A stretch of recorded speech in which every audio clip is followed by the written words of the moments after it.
Chapter 19. The Prophet. Shipmates, have ye shipped in that ship? Queequeg and I just left the Pequod and were sauntering away from the water, for the moment each occupied with his own thoughts, when the above words were put to us by a stranger, who, pausing before us, levelled his massive forefinger at the vessel in question. He was but a shabbily apparelled and faded jacket and patched trousers, a rag of a blank handkerchief investing his neck. A confluent smallpox had in all directions flowed over his face and left it very complicated ribbon bed of torrent when the rushing waters have been dried up. Have ye shipped in her? He repeated. You mean the ship Pequod, I suppose, said I, trying to gain a little more time for an uninterrupted look at him. Aye, the Pequod, that ship there, he said, drawing back his whole arm and then rapidly shoving it straight out from him, with the fixed bayonet of his pointed finger darted full at the object. Yes, said I, we've just signed the articles. Anything down there about your souls? About what? Oh, or perhaps you haven't got any, he said quickly. No matter, though, I know chaps that haven't got any. Good luck to 'em, and they're all the better off for it. A soul's a sort of fifth wheel to a wagon. What are you jabbering about, shipmate, said I.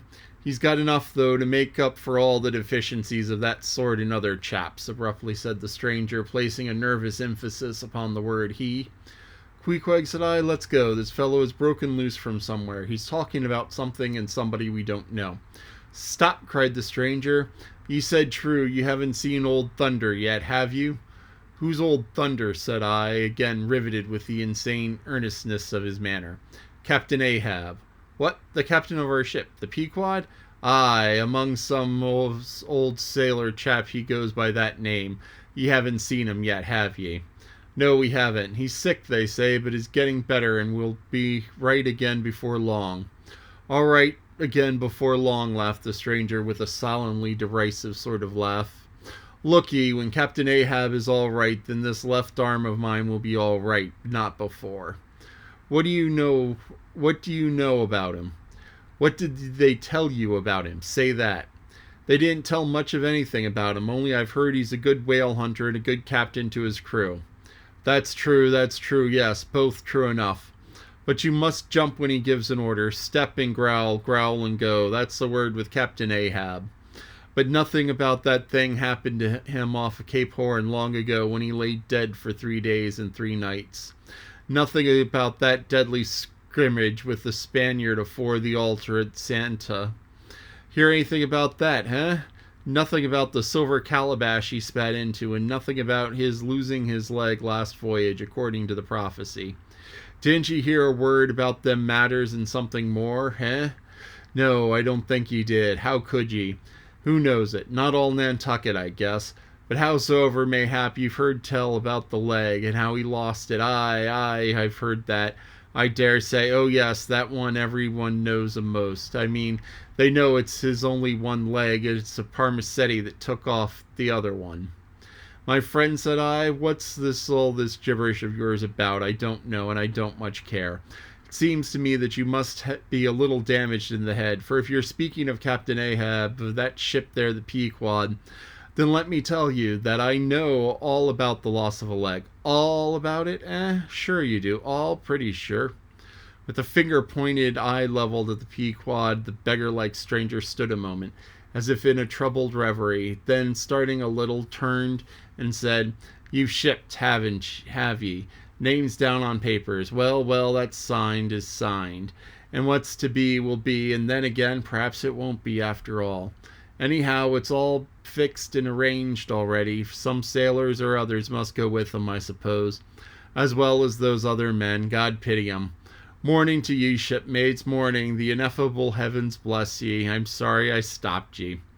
Look here, friend, said I, if you have anything important to tell us, out with it.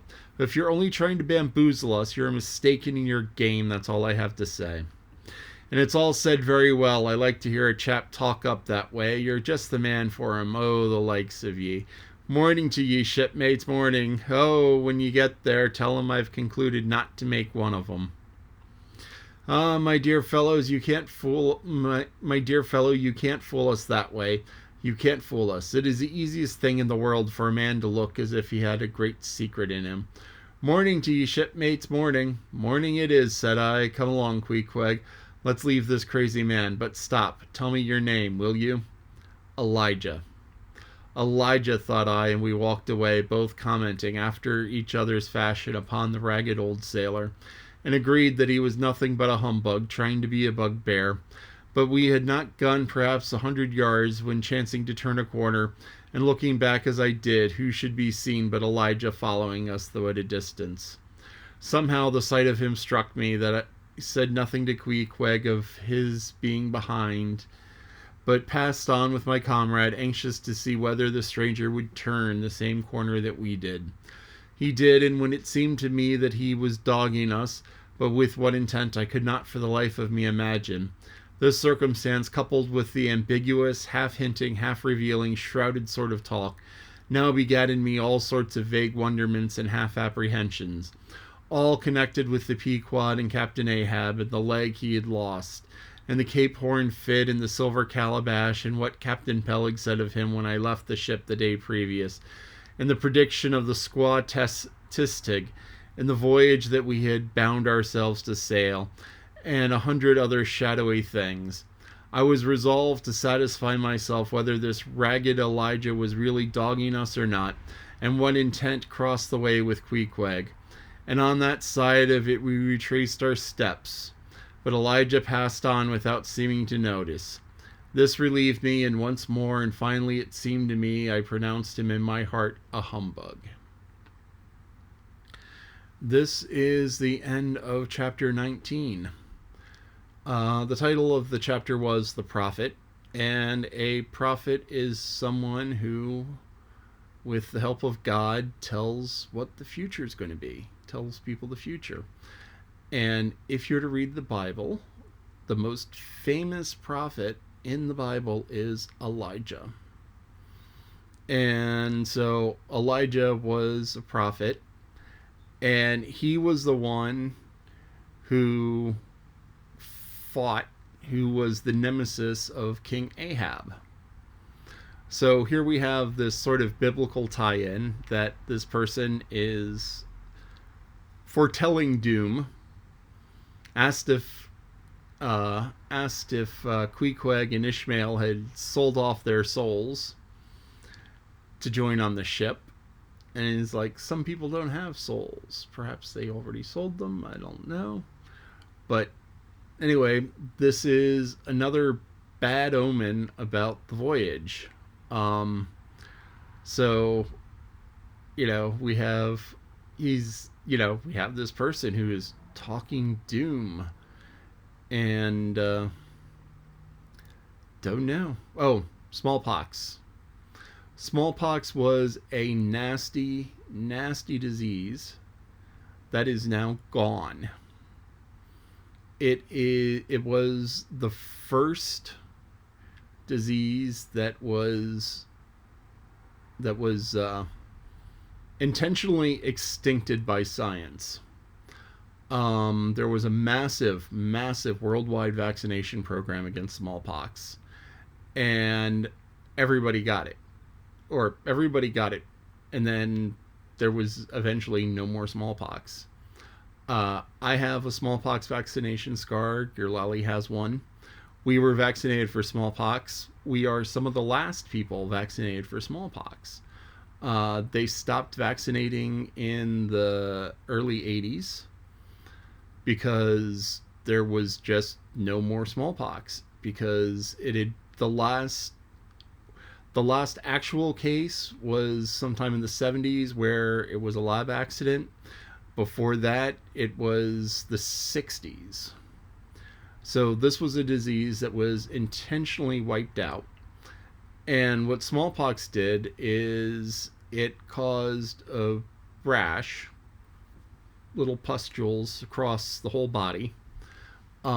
People who had smallpox, you don't see many of them anymore, because, as I said, the last time it happened was over 60 years ago. So anyone who got it would have been...